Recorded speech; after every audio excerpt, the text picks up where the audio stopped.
Hey, it's Terry Bean. We got another fun, exciting episode of Business Growth Time coming at you right now. Today, it's just Janet and I. We're going to be hanging out. We're going to be kicking it live, talking a little bit about LinkedIn. They've had some major changes, and we're going to fill you in on them. So allow me to introduce the fabulous, the fantastical, the one, the only, the social media queen that she is. Not so much the LinkedIn queen, though, so we're going to have kind of interesting story about that. But the social media goddess, LinkedIn pal, Janet E. Johnson, where today the E is going to stand for Evernote. Ooh, Evernote. Yeah, that was one I tried and I didn't grasp whole. I have it. I have the app, but I'm not using it very much. I've heard I should be more, but I don't know. Haven't figured it out yet. I've got clients that swear by it, use it for everything, love it. And I've got a lot of people that have said the same thing. I used it for a bit and I stopped using it. I'm not much of a to-do kind of guy, so. You know what my favorite is? Since we're talking about little apps, Trello. Yeah. Have you used Trello? Yeah, Trello's cool. I like Trello, and it really helps me organize. And then, I even have potential client lists. I have all my blog posts in there. We could do a whole call on Trello. And then you slide it over if you've done it, or if you're in process, or if you work with a VA and you hand them something, you could go, okay, this is in process. I gave it to them, but then you could check it again. There's so many.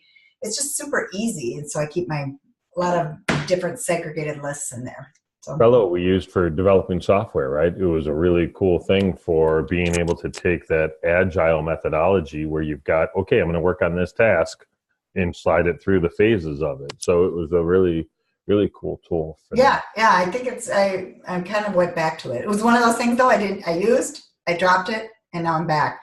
And now I really use it a lot. So that's my tool of the day. And we talked about Evernote. So, if I use any, it's probably AnyDo. So that's one that I have on my phone right now that's got stuff in it. ManyDo? Any, ANYDO. Okay. So, AnyDo. Yeah, it's kind of cool, right? And you can run your entire life with it. It's the same thing as these two, but different. Yeah. Yep. They all have different things with it. Okay. Well, today, speaking of that, and speaking of making your lists, I always have lists of videos that I'm going to create because, then you don't have to fight for content. Well, it's kind of like the blog content, but then I tend to do videos around it. But we're going to talk about videos and specifically to LinkedIn. I like LinkedIn. We had a podcast, I don't know how long that's been now. It's been a while since we did the Facebook versus LinkedIn. Mm-hmm. Probably 6 months. Quite a while. Yeah. Yep. And that one was interesting because I still am on the Facebook bandwagon when it comes to video, but if you're not putting money behind it, it's just not quite the same thing. And LinkedIn has really taken off with their video. They're way behind. They're just way behind. How long has live video been out, and they're finally going to come around with live video? It's like been a couple of years. Yeah. I think they were saying on mobile. Brian Fanzo just did a talk about it, and he said I think it was 2014 that it launched on mobile, to make it easier. What launched on Facebook Live? I don't know if he was saying live from your mobile phone, not Facebook Live though. Facebook Live came after other platforms. So let's think about this for a second, because you and I have been doing this show for exactly 4 years, right? Yep. We just celebrated 4 years like today, yesterday. Woo-hoo, there you go. Yeah. And at the time, Periscope was still a thing, right? And we jumped into Blab 6 or 7 months into it. So we're looking at 2015 at that point. Yeah. Now, I don't remember if we were doing Periscope when this show started or if Periscope came out that summer. I feel like it came out that summer. Good point. I don't remember. Janet did a lot of drugs in high school, people. Yeah. Really I would say we could Google it. Good. My answer. We could Google it. Wait, hold on. When did Periscope launch? course start? March 26th, 2015. All right. Do you think that was the first? Oh, now she's giving her answer. I can't get her to be quiet. But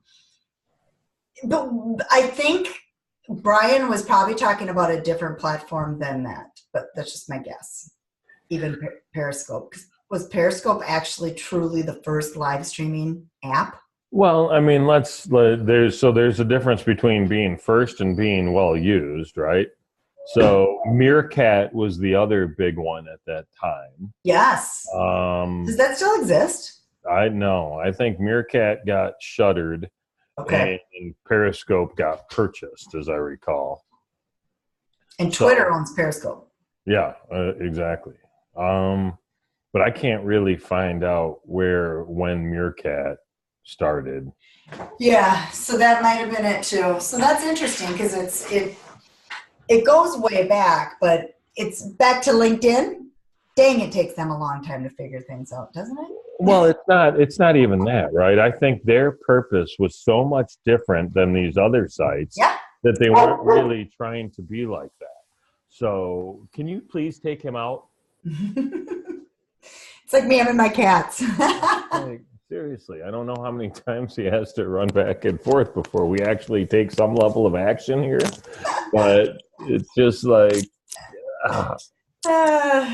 we're very animal friendly here.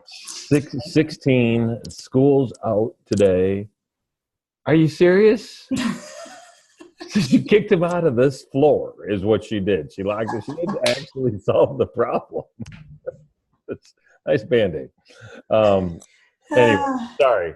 So yeah, LinkedIn's function and their purpose isn't necessarily as much social in a way to relate to people as it is business with a way to relate to people. And I don't know if they just didn't think my video was going to be that strong and that relevant or not. But we did. So we talked about the LinkedIn versus Facebook video. We did that about 10 shows ago, which at this rate might be actually about 6 months, probably. Yep. But we did a LinkedIn video show back in like September of 17. So, and that was about the first time that you could actually launch a video natively online. Yes. So that was only a year and a half ago, if you think about it. So it's not like it's been around that long. No, it really hasn't. No. But in the beginning, it's a question mark. It always is with these companies. I mean, everything, including IGTV. I mean, I still don't know the answer to that one because now they brought that just recently. They brought it where the first part of your IGTV will be part in the mainstream. They're really trying to bring it in, and make people use it more. But in the beginning, I was getting like 2 views, and I'm going, okay, is this really worth it? But you just don't know. And maybe LinkedIn, who knows what kind of views you were getting back then too. And I will be, now let's talk a little bit about tips and what people are doing. And let's talk about these pods. Pods. Yeah, I don't like pods. We're getting controversial now, but no, I love pods. Yeah, the pods are, well, they're gonna get in trouble at some point for doing it. You know what I mean? It's gonna bite them in the butt. But if you're not tagging people, because I refuse to tag people just to get views. Like that's not I would rather have less views and I would tag you if it was pertinent to you. Like if it's pertinent to somebody, that makes sense. But if it's not, and just tagging people because you want to get more views, I just won't do it. And it just isn't something I'm going to stand behind for my own company. So I don't get the thousands of views, but I do get good views. But I don't get what I see other people getting that are tagging a lot of people. Does that make sense? It does. So it's really interesting to me because I, as you know, have played around with tagging, right? Because this is all just social sandbox to me, right? I just like to mess around, see what happens, see what works, see what doesn't work. and kind of go from there, because I think that's what's really important, what's relevant. So as a result, I went through tagging and tagged a bunch of people, and rarely did you ever really irritate somebody, because oftentimes you're tagging people that are tagging you and tagging others. So it's like a tagging circle jerk, for lack of a better phrase. Sure.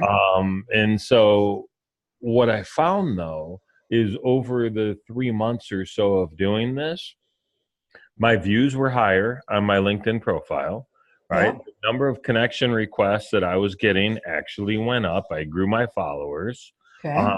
My phone rang exactly 0 more times, and I got exactly 0 more opportunities to do business with anybody. What I did get a lot more of was stress, because as people are tagging you, you feel compelled to go in and comment. Oh, that's a good point. Right. Yes. So I talked to someone the other day who's super stressed out about it and staying up till 3 o'clock in the morning, because she feels like she has to go and comment and go and like and go and support all this stuff, and it's running her ragged. I'm like, are you getting any business from it? And she said, exactly. not yet. I'm like, okay, well, let me do some dramatic foreshadowing here. You're not going to. Stop it, man. Get some sleep. Well, and that's kind of interesting, because I did just get business from a video on LinkedIn. I sold 2 of my beta members in my program. You have a program? What's your program? On LinkedIn. What? What's your program? You have a program? How exciting. Yeah. Facebook and Instagram ads, ROI Academy. So that is, I believe there's been a pre-roll on a couple of the podcasts, so they would have heard about it too. It's a 90-day program where I'm really hand-holding, group coaching. And I did a post because I had a beta group that it's closed now because we've started, but it's because it's a 90 days. But bottom line is, I did a video and just talked about I'm looking for these beta. And within that day, I haven't looked at it recently, but maybe at that time, I think I had like 85 views, maybe. And it went in front of the right people, and boom, I made sales. So that's a beautiful thing. And people that are listening to this show will be able to sign up for your next one, which will take place sometime mid-April, May timeframe. So you got it. On the lookout. Yes, exactly. Thanks for selling it, Terry. Yes. Yes. We will have another round. The beta group will be done, but we'll have another round of actually going through the course. So the beta people are my guinea pigs, testing it a little bit, and then it will be all. It's gone great so far. But the bottom line is, I really paid attention to where people came from, and I was quite shocked to just see that. And a third person filled out the application, but he didn't purchase. And he was straight through LinkedIn too. Okay. So that led me to 3 decent leads, 1 post. But you know what I think part of it is? You got to ask for the sale. Sometimes you have to ask for the sale. And, we do this content, give, but then people go, what do they sell? What do they offer? What do they do? So sometimes you just have to get out there and give that push. And I have a harder time doing it with LinkedIn a little bit, to be honest, in my personal profile, because those are my peers, I feel, more than even but it's a mix. But I feel in my head, that's a head thing. That it's more my peers seeing it than like your potential customers. Yeah. It's interesting because we were talking about the fantastically wobbly new bookshelves you have behind your head. And I rightly identified one of them being a Gary V book, which is called Jab, Jab, Jab, Right Hook.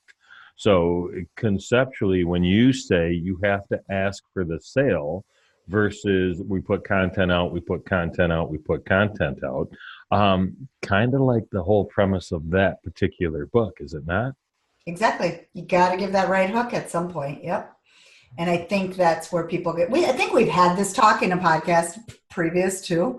At some point we've had it, where we give, but yet you've got to ask for a sale. And I think that's one of those things that I could have probably posted in different ways multiple times. I think I only did 2 posts on LinkedIn total talking about that program. And to get 3 leads and 2 sales, that's what if I had posted it 10 times? Right. That would be too many sales. You wouldn't like that. You wouldn't want that. I mean, you'd have to post it in different ways and different videos or whatever, but, I don't know if it's, Terry, you tell me, is it good to post it's not like Twitter where you want to post the same content again and again and again. I mean, I think a lot of people get hung up on the fact that they posted something and they're like, well, I can never post it again. Yes. Yeah. I think that's total head trash. I mean, I don't know, like Facebook is what 6% of your audience actually sees your posts. Yeah. I don't know what those numbers are for LinkedIn, but it is pretty arrogant or effrontery for us to think, oh, I posted it and therefore I can never post it again because everybody's seen it. Nobody sees your stuff. That adds another layer. 5 or 6 times. Yeah, another layer, email marketing. I mean, the open rate is very, very low. When I was promoting this, I mean, we should talk about all my different types of things I did with promoting this. But bottom line is, every time I'd feel like I was bothering people sending all these emails, but every time I did, I'd get a new person that would catch it. Mm-hmm. They're not seeing and then resending to people that didn't open it the first time and changing the subject line. There's a lot of things that we have to do and repeat. And you're exactly right. I will back it up with what you were saying, though. Instagram's a toughie to repeat because it's such a grid. And if people go to your profile, you just kind of got to be careful about that. But I've been working with clients for over a year, and I'm like, dude, go back. Let's go back on their old Instagram stuff and use the things again that did well. That's one thing people need to do on a yearly basis is review and reuse the year later. Do you delete that stuff at that point? It's so far down, it doesn't matter. Doesn't matter. Yeah. Yep. As long as, if you're an account that posts once a year, well, then you're in trouble. Right. But if you're using it frequently, it's not a big deal. Yeah. It's funny. I've got a LinkedIn offer that I'm kicking around, and I was like, oh, I think I'm going to post this on Instagram. Well, you know what? I posted mine. Well, mine was a Facebook and Instagram, and guess where I got this? LinkedIn. I got this. So you always want to try all platforms, whether it's LinkedIn or whether. Mm-hmm. Well, and it's tough, right, to think I'm going to post this thing on LinkedIn about LinkedIn, and I'm going to just share it exclusively on LinkedIn, because the people that you're going for probably don't use LinkedIn well enough to find it, right? So it's like you're trying to get or the people that do find it already use the tool well enough that they don't need the service, right? So, I mean, logic has to kind of play into some of this a little bit. Yeah. Yep, exactly. So LinkedIn, you're more the LinkedIn than I am.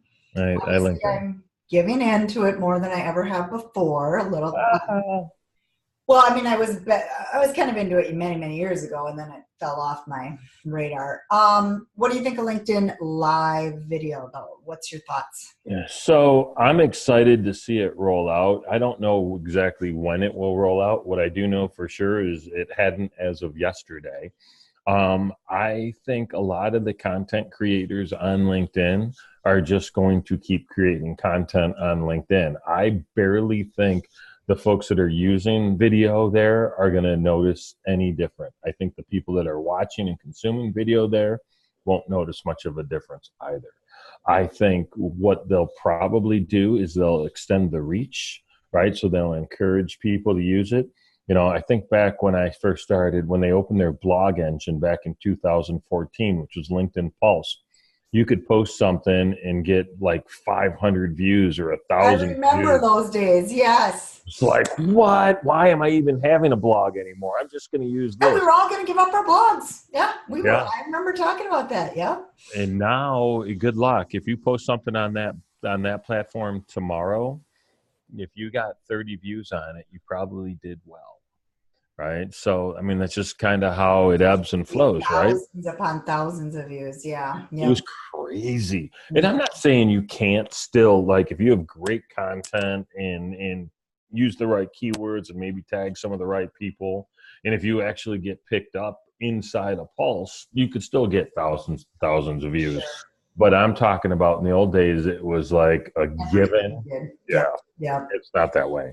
So do you think then when Facebook Live, I'm always, LinkedIn Live launches, it might have a giant reach, like how Facebook Live used to have the reach? And okay, that's my guess too. I'm sure of it, in fact. So, the key here is to pay a lot of attention to figure out when it actually goes live and then start using it early. Take advantage of it early. Get in. So today, and who knows, it could be live before this episode is live, right? So that's entirely possible too. Yep. But you want to think through your strategy now. Like you were talking earlier about, you keep a list of videos that you want to go through in Trello. Start writing those out now. Maybe if you're a scripter, script them. If you're someone that's just going to go and speak extemporaneously, at least put the topics down, because you're going to want to take advantage of this. And don't forget to use that right hook in one of those first 4 or 5 videos, right? Not the first video, not the second video, not the third video, but maybe that 4th or 5th. You can do the 3rd, really, I suppose. It depends on how much value you give ahead before that, yep. Right. Well, you got to understand, right? Just because you've made 5 videos doesn't mean that the video that someone's watching isn't the first one they've seen it. Exactly. I was going to say that. Yep. That's true too. So, I mean, if you strategically give a right hook, I know, like Billie Jean, there's not a time he would go live and not give some sort of right hook. But he gives a lot of value, and he always gives a right hook. Well, and so there's that, and that's a good model, right? And what's his marketing budget for videos? Couple of bucks. Just a few dollars. He's like, I recommend somewhere between $3 and $17 per post, and I think he's doing more than that. A little bit, just a tad. Yeah, exactly. Yeah, but I don't know if he had any budget behind his Facebook Lives. I bought from him when he did Facebook Lives back, like 6 months ago or whatever. Bottom line is, he would always, though, give a ton of value, teach, but he always sold at the end of it. Always. And that's a different model than we've been taught. But guess what? The guy is making a ton of sales. So it's maybe the model we've been taught is never pitch, never ask for the sale. People don't know what you're selling unless you mention what you're selling or what you offer. And it's interesting, right? Because you say that it's something we've been taught. And I don't know that it's even something we've been taught as opposed to it's just something that we've acquiesced to, right? You think about, it's a lot easier to go on and say, I'm going to add value, I'm going to add value, I'm going to add value, and then jump off, right? Because there's no queasy feeling in your stomach for being that salesperson, right? Because nobody wants to be that salesperson until the mortgage is due. Yeah, that's true. Yep. And Terry and I had that conversation before. It was from the book, The 4-Hour Workweek, and he was stating, if you don't get to that little bit where your gut's feeling something, you're not going far enough. So it's easy to hop on and just go, oh yeah, this is a tip and blah, blah, blah for us.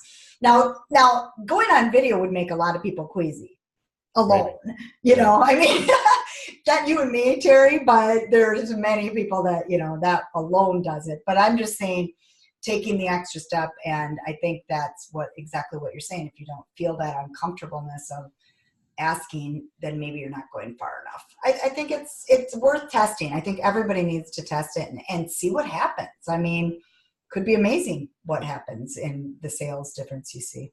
You know what? I'm going to commit to having a very specific take action kind of asky, salesy, potentially thing in the next handful of videos that I do. And I'll report back to you. And if we remember, we'll talk about it on the show. But I think it is important. And I think it's certainly in my own life, it's a tremendously blown opportunity, right? The old joke is, what does Terry do? And it's because I don't ever talk about what I do, right? And it's because I do so much different shit for so many different people, right? It depends on who you are and what you need.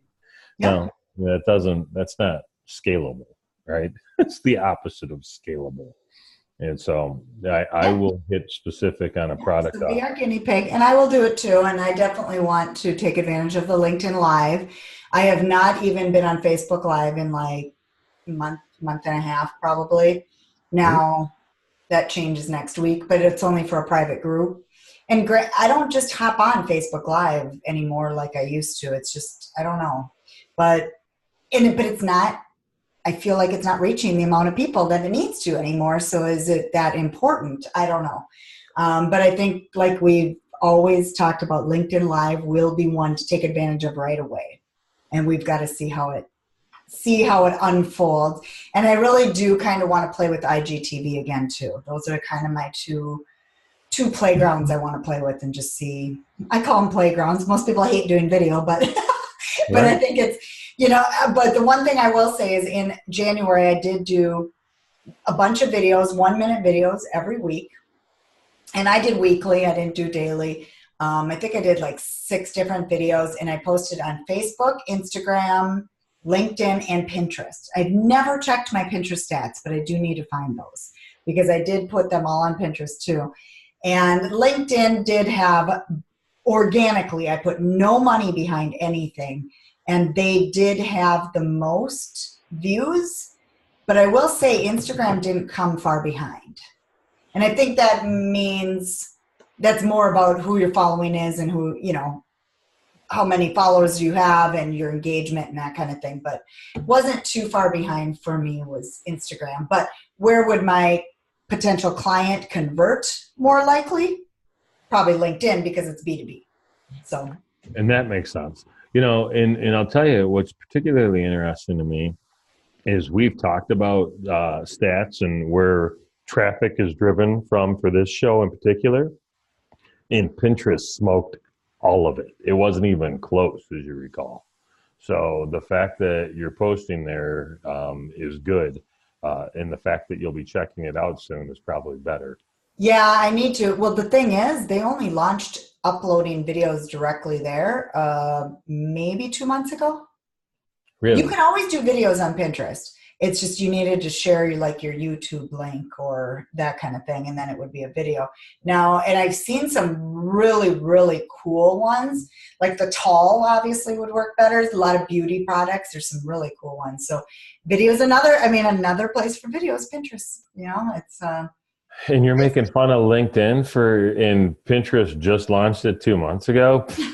LinkedIn is way ahead of the curve. Way to go, LinkedIn. It's true. I don't know. It's video by far though isn't going anywhere, and it's something we have talked about since 4 years ago when we started this podcast. Video kicks ass, and it's authentic, and it's real, and it's the way to get in front of people. Unless you're, yammering on for 40 minutes, in which case it changes everything. Who knows? Yeah, you got to be careful on where you are. You need to pay attention to where you are. Like LinkedIn, you can only do 10 minutes max, correct? And I don't know. I've never hit the LinkedIn 10-minute mark. Yeah, that's what people have stated. Yep, 10 minutes is their max, but that's where live could go over that. But when I've listened to podcasts and heard the recommendations, 1 minute to 3 minutes is about as long as is recommended on LinkedIn. Don't even go 2.5. No, right? No, I that's why mine were 1 minute because that's the recommended. So it's very interesting to see if people will sit and watch a whole live. That would be you have to be seriously hot to be able to pull off doing that. That's just the way it is. God, we're giving lots of value. Oh yeah, did I say something different? What I meant was yeah, lots of value. That's what I meant to say. Yeah, that's good. All right, well, let's finish this up with just your take on the LinkedIn group announcement that they just made. So they've been threatening to relaunch groups for a really long time. And, honestly, about 2.5 years ago, groups used to be front and center. It was really easy to find in the navigation. And then they stuck it in a menu in the corner and put a blanket on top of it, right? They couldn't have hid it anymore. And as a result, groups went away, basically, right? There's a handful of groups that I see that get 50, 60 conversations a day, but the majority of the groups that I'm in, if they got 50 or 60 in a year, we're kicking butt. And those conversations were people driving by, dropping off an announcement, and taking off. There was no engagement or interaction. Now, what they're doing is they're probably, and I don't know this for a fact from a navigation standpoint, but I think they're probably going to pull it out and make it a little more front and center. But more important than that is now if somebody posts in a group that you're in, you can get a notification if you're actually following that group. So you'll know, just like if somebody were to tag you in a comment or comment on a post you make, it's going to show up in the notification bar, which is really kind of cool. It'll allow you to highlight certain things that you're interested in, so you'll get notified when those things happen too.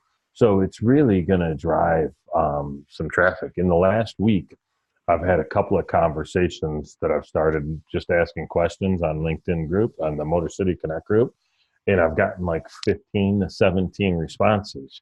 I haven't gotten 17 comments in the last 3 years on groups. So for me, it's already kind of taken hold and really making a difference. Okay. And they're listening, right? They're surveying group managers and admins, which is really, really kind of an important thing. So I'm excited. You know, it should be kind of neat. Be great if you had a group that you had in the past and had lots of people and you could revive it, you know, something like that would be, I don't know. Some people really were into LinkedIn groups. I did some of them, but I never really got super into them. And,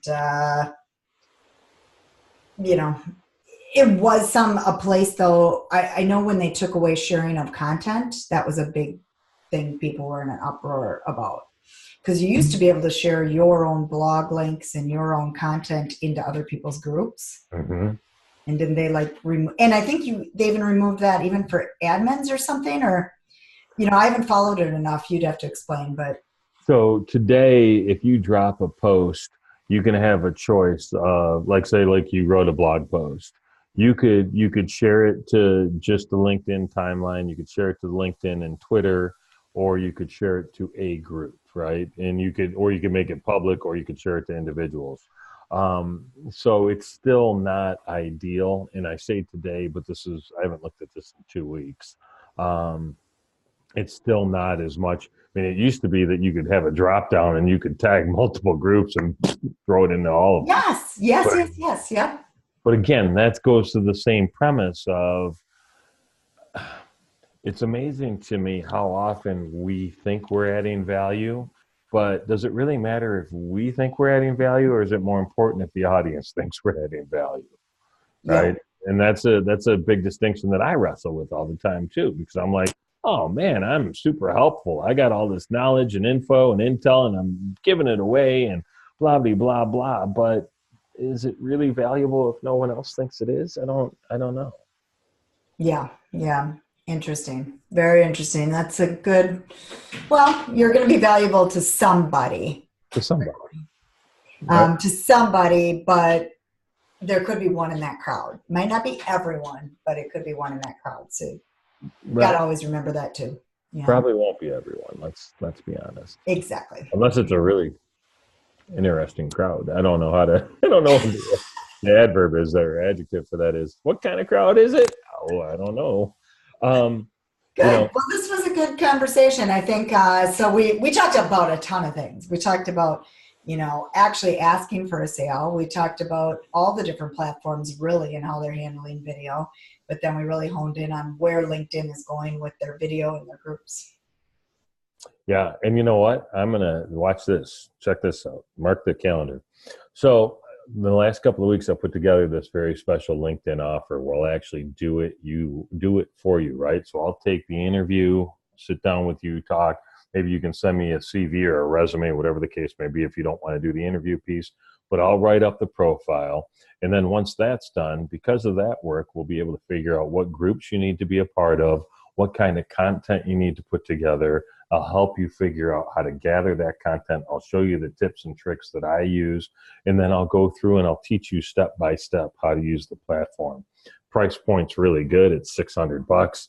It's a pretty quick turnaround. We can have it all done in a week. I've only done it 3 times, but the people that I've done it for are exceedingly grateful. So if you're interested, message me. I'd be happy to do that for you. Now, let me ask you, you went fast and I caught a lot of it, but now are you actually doing their profile for them too? Yeah, and I'll write out the profile. Granted, Okay. it's going to That's a need some of steal their then, information. because yeah, and I mean, if you are listening to this and this is something that you've been wanting to do, bottom line is I know people in the industry that charge a couple $1,000s to do this, and once you have a bunch under your belt and you can have more stories, you probably will raise your price. I will be definitely raising the price because Exactly. the reality is, Take advantage of it quickly. Yeah, exactly. that's that part's my least favorite part of it, right? I like the strategy. I like going and getting you in front of the groups and getting you in front of the people and talking about the content. I don't necessarily like the writing portion, but it turns out it's kind of part and parcel of the whole deal, right? It is. People need that too. So I'm willing to, like you talked about, have a little beta offering, um, and then just kind of move forward. That's the beta thing. Yeah, exactly. Cool. Awesome. Well, we got a lot in. We'll definitely put that in the show notes. Everything will be in the show notes. And we want to hear how you, Ernie, take advantage of doing these videos. If you're going to take advantage of IGTV or LinkedIn or wherever you're going to do videos and how you're going to use them, we'd love to hear what happens with your business. So Yeah. definitely give us feedback. Tom Lawrence, who was a guest who we talked about YouTube like a year and a half ago, 2 years ago, maybe. Yeah. He just hit 50,000 subscribers on YouTube. He's really focused in on it. Yeah. I had him speak in October. He had 35,000. That's crazy. So in 4 months, he's gained 15,000 subscribers. He has some great videos. He does a lot of work on his videos.